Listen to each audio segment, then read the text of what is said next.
Democracy Radio 94.9 FM Dakar.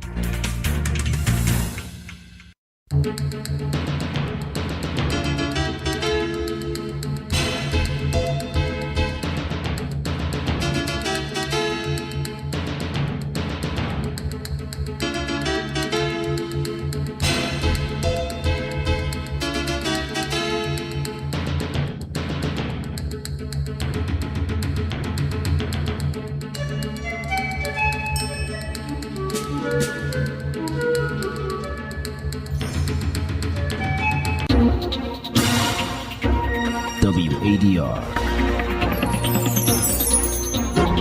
promoting dialogue. It's midday here in Dakar and 1 p.m. in Lagos. Good afternoon and welcome to Newslink on West Africa Democracy Radio 94.9 FM and online at wadr.org. First, the top stories. Senegal's opposition party PASTEF calls for municipal elections on January 17, 2027 in accordance with electoral code. Open Society Foundations convenes stakeholders for discussions on human rights in Africa. In a moment where all the African governments have committed to improving human rights, however, we're seeing a decline in the practical commitment. Nigerian President Tinubu orders joint security mission to rescue abducted residents in north-central Niger State. And in Liberia, President Boakai defends his anti-drug crackdown as former Vice President Joe Howard Taylor faces prosecution. Guilt or innocence must be determined by the courts, not by politics, rumor, conjecture, or public pressure. Please stay tuned for details of these stories and more. On the news, this is a more edit. Many thanks for joining our broadcast. We'll begin here in Senegal, where the majority party in the National Assembly, PASTEF, is pressuring the government to conduct the next territorial elections on January 17, 2027. In a communique issued on Wednesday, the party formally requested the Minister of the Interior and Public Security to begin the electoral process. Copies of the request were also sent to President Bashir Jomai Faye and the National Autonomous Electoral Commission, SENA. Well, joining me in the studio to throw more light into this is Augustine Bill. Augustine, thank you for your time. Take us through this development. Well, thank you as well, Imo. PASTEF core centers on the renewal of departmental and municipal councils. And these are local representatives who were elected on January 23, 2022 for a 5-year term. Now, PASTEF argues that under Articles Law number 236 and Law number 269 of the country's electoral code, new elections must be held within the 30 days preceding the end of that mandate. Because the electoral code also requires elections to take place on a Sunday, the party calculates that January 17, 2027 will be the latest possible date for the territorial elections. But there is a problem, Imo. No presidential decree setting the election date has yet been issued, either by the President of the Republic or the National Autonomous Electoral Commission, known as the SENA. But what does the electoral law say about the legal requirement for this election? Yes, that's a good question. Interestingly, this is one of the concerns being raised by PASTEF regarding the electoral deposit. Under the electoral code, law number 247 and law number 282, the deposit must be determined by the ministerial order and after consultations with relevant stakeholders not later than 150 days before the election. So according to PASTEF, that deadline has already passed without the required amount being published by the authority as per law. PASTEF therefore argues that the absence of action by the authorities cannot result in the de facto postponement of the elections. Perhaps there could be news that the authorities may likely postpone the election to 2028. But the party says the electoral calendar is legally binding and applies to everyone, including the President of the Republic. The message now from PASTEF is clear.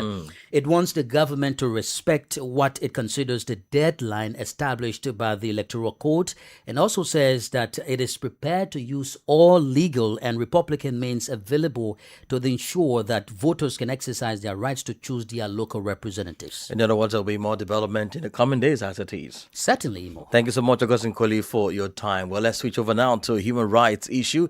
As the Open Society Foundation's OSF is bringing together regional human rights actors in Botswana for a 3-day meeting on reshaping the future of human rights in Africa. Running until August 28th, the gathering brings together representatives of the UN Human Rights Office, Botswana's parliament, and key African human rights institutions and networks. The discussions form part of a wider Africa process aimed at identifying the region's key challenges, opportunities, and priorities, and developing practical solutions to strengthen human rights. Adama Dembele, Program Manager with OSF Protecting Rights Defenders Initiative, explains why the gathering matters at this critical time. With all major reports mentioning a decline in democracy, in the human rights protection, and also a significant increase in active war.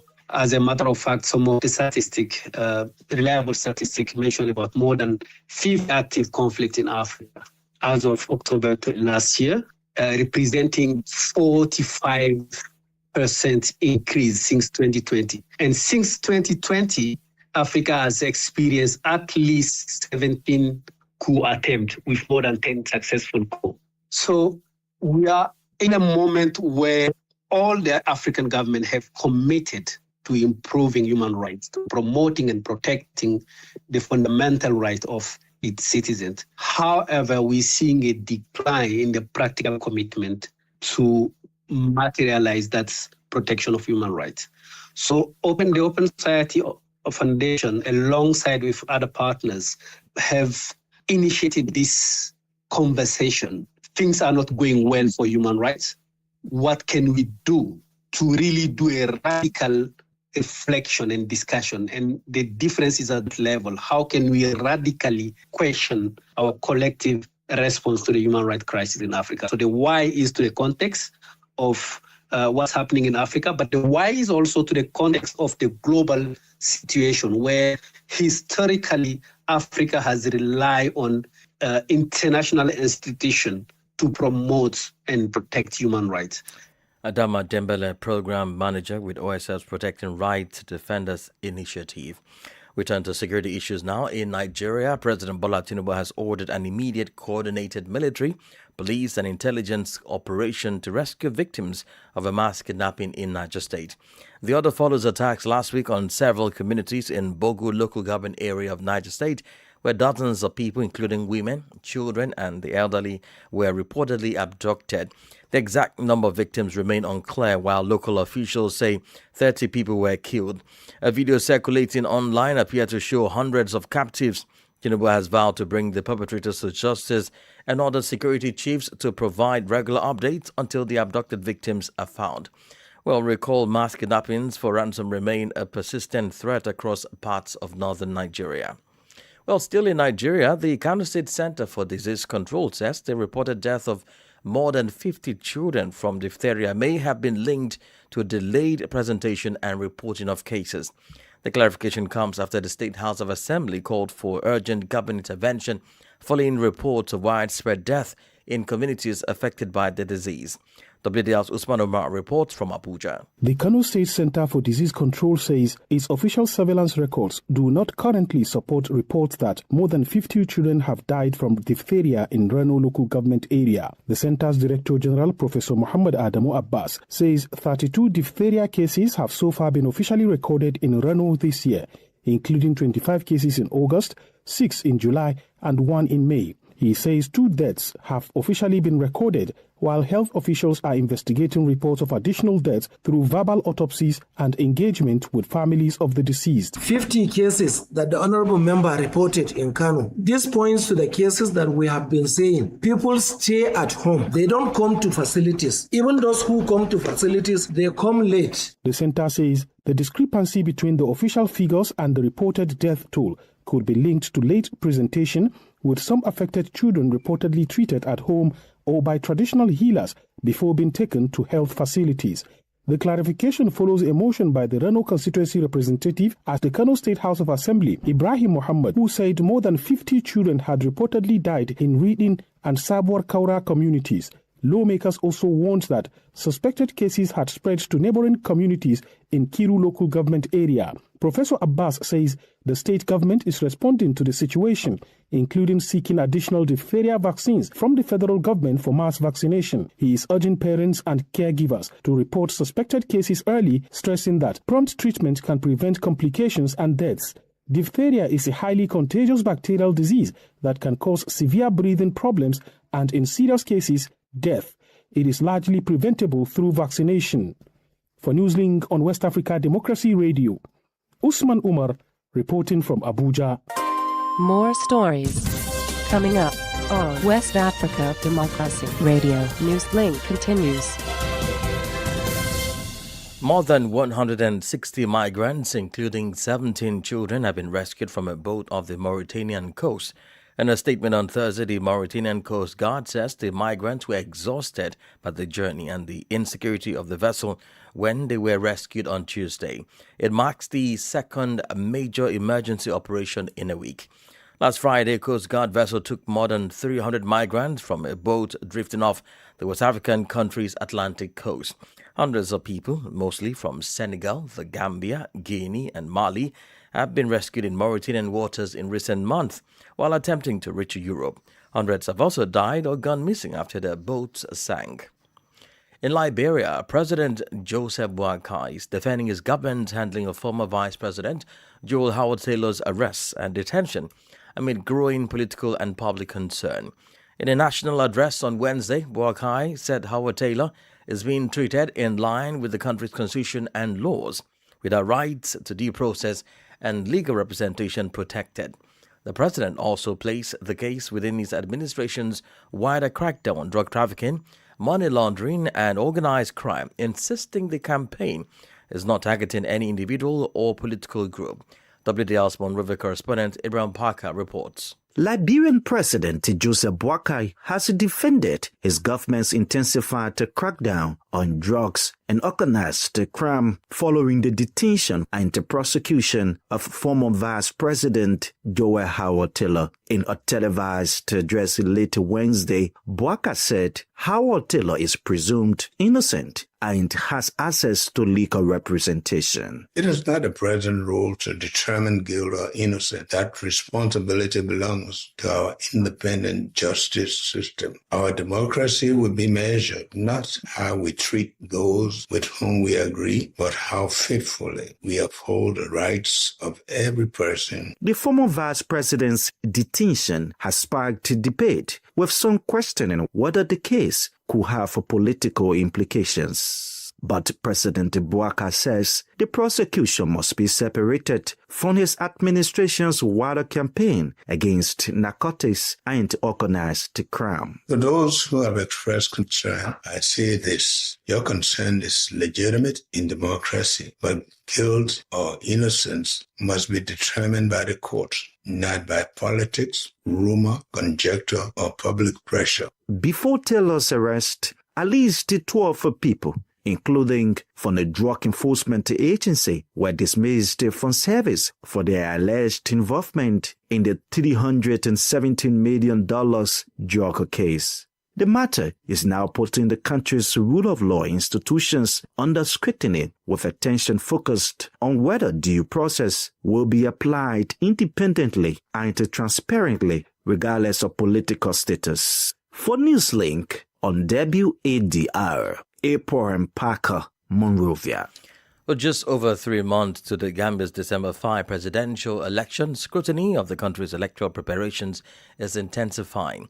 President Adama Barrow has received a high-level pre-election delegation at State House led by former U.S. Ambassador to the UN, Linda Thomas Greenfield, and former Nigerian Electoral Commission Chairman, Professor Atairu Chega. The delegation is in the Gambia to assess the electoral climate, engage key stakeholders, and gauge the country's readiness for the crucial presidential vote. From Banjul, Rosamara Cates reports. The 5-day mission running from August 24th to 28th is led by former U.S. Ambassador to the United Nations Linda Thomas-Greenfield and former Nigerian Electoral Commission Chairman Professor Atahiru Jega. Professor Jega says the mission is seeking first-hand information on the electoral environment and ways to strengthen the credibility, fairness, and peaceful conduct of the polls. We are really pleased with the honor of meeting His Excellency Mr. President today and listening to him and getting greater insights on the preparations leading to the election. So we are hopeful that things will turn out right for the Gambian people, and we are only here to add value to the integrity of the process. Ambassador Thomas Greenfield brings an international perspective through the assessment. We're a pre-election delegation to look at the electoral process leading up to the election on December 5th of this year. We're meeting with civil society, we're meeting with the opposition, we've met with the president and discussed with the president his assessment of how things are going, and we look forward to having those same discussions with others. State House says President Adama Barrow has assured the delegation of his commitment to peaceful, credible, and transparent elections. The visit comes as political parties step up preparations for the December vote, with growing tensions on whether all contestants will have a fair and level playing field. The delegation is expected to release its preliminary findings at the end of the mission on August 28. For WADR, Rose Samara Cates, Banjul. You're listening to Newslink on West Africa Democracy Radio, 94.9 FM Dakar, and online at wadr.org. Here is a reminder of our top stories. Senegal's Pastef party calls for municipal elections on January 17, 2027 in accordance with the Electoral Code. Open Society Foundations convene stakeholders for discussions on human rights in Africa. Nigerian President Tinubu orders a joint security mission to rescue abducted residents in north-central Niger State. And in Liberia, President Boakai defends his anti-drug crackdown as former Vice President Gerald Howard Taylor faces prosecution. Still ahead, we do have the press review, a guest interview, and sports news. Please stay with us. Bringing you the facts beyond the headlines from Monrovia, Liberia. This is Abraham Parker. Stay tuned to WADR 94.9 FM Dakar. We are streaming live on wadr.org and also follow our live streamings on YouTube and Facebook. Now, in Côte d'Ivoire, the opposition Capable General Movement is experiencing a wave of departures. Several key figures within the party of former First Lady Simeon Gbagbo, Ehivet, have left. Local media reports that more than 107 activists and party officials have left in the space of a month. Christopher Teacher has more details in this report by WDL's Abidjan correspondent Marcel Ariston Blair. The enthusiasm that surrounded the movement Génération Capable, or MGC, during Côte d'Ivoire's October 2025 presidential election appears to have faded. Less than a year after the vote, the opposition party is facing a wave of departures involving both members and senior officials. According to the Ivorian press, at least 107 resignations have been recorded in just 2 months. Among them is Dominique Traoré, regarded as the party's number 2. Contacted by WADR, Traoré declined to comment on his decision. But for a party founded 4 years ago and seeking to establish itself as a strong opposition, the departure are raising questions about its future. Felix Boni is a journalist and political analyst. These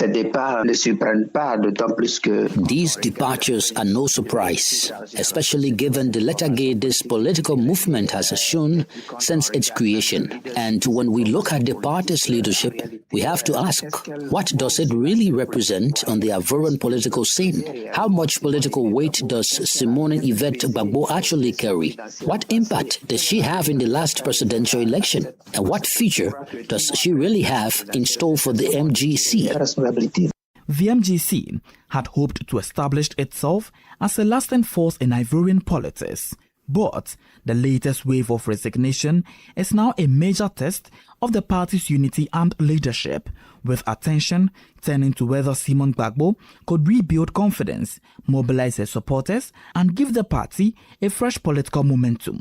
That was a report by Marcel Ariston Blair in Abidjan and voiced by Christopher Aticho. This is the Newspaper Review. Stay abreast and find out what the top stories are in your country. This is the Newspaper Review. The Newspaper Review.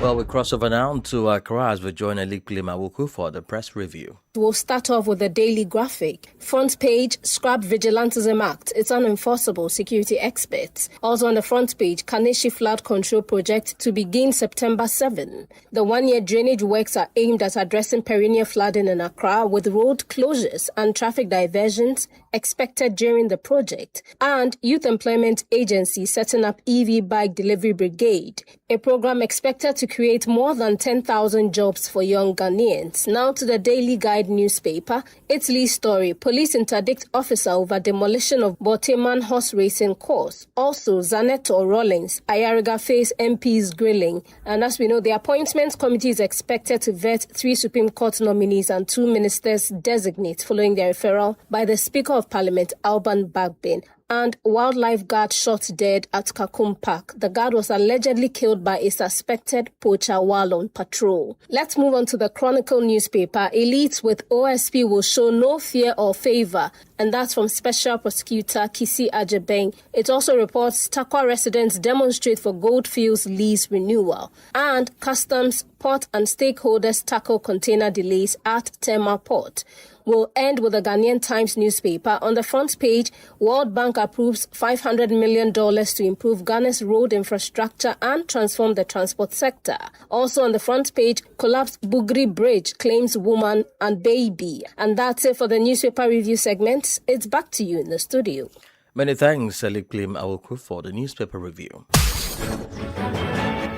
Politics, analysis on major news, social matters, and all. This is The Guest. Well, we continue the conversation this afternoon with Adama Dembele, Program Manager with OSF's Protecting Rights Defenders Initiative. In this interview, he explains the details of a 3-day meeting on reshaping the future of human rights in Africa. The event, being organized by the Open Society Foundation's OSF, brings together regional human rights actors in Botswana. Mr. Dembele explained why the gathering matters at this critical time. Please listen. With all major reports mentioning a decline in democracy, in the human rights protection, and also a significant increase in active war. As a matter of fact, some of the reliable statistics mention about more than 50 active conflicts in Africa as of October last year, representing 45% increase since 2020. And since 2020, Africa has experienced at least 17 coup attempts with more than 10 successful coups. So we are in a moment where all the African governments have committed to improving human rights, to promoting and protecting the fundamental right of its citizens. However, we're seeing a decline in the practical commitment to materialize that protection of human rights. So the Open Society Foundation, alongside with other partners like the African Commission, the Network of African Human Rights National Institutions, and the Office of the High Commissioner for Human Rights, have initiated this conversation. Things are not going well for human rights. What can we do to really do a radical reflection and discussion? And the difference is at that level. How can we radically question our collective response to the human rights crisis in Africa? From the conversations so far, guided by OSF alongside partners, what are some of these key issues that have come up that are concerning or disturbing or alarming, and that you have said in your word require this radical approach? So we are at the first meeting of the series of conversation, and this is day one. We yet go deeper, but so far we really trying to see what reimagining means. Some of the first session are setting that base, the tone to what we mean by reimagining, but also talking about the inclusive development and some of the critical economic aspect of human rights, because to us, we're not only seeing that political and civil rights, that has mostly our attention on this continent when we talk about human rights, but how economic inclusion and economic and social rights are also considered. In your opinion, sir, given that you are a human rights expert, you've held a series of discussions, you've delivered speeches and statements and presented research work, what should a future fit human rights agenda look like for Africa in the future? Well, that's a good question we're hoping this conversation to give, but I would try to maybe give a picture.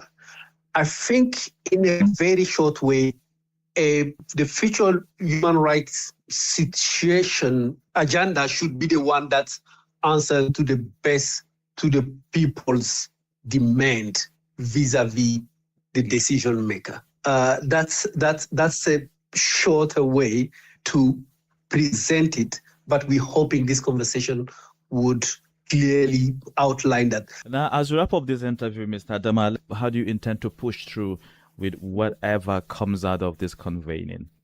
As civil society, as partner, we have limited power when it comes to implementation. However, we've managed, or we've made sure that we are working with partners like the African Commission, but also government. For example, in Botswana, we are partnering with Botswana government. And even in the upcoming convenings or meetings, we'd also make sure we involve state parties, policymakers, to be in the room for not only as a recipient of our recommendation, but co-create, co-ideate some of these ideas.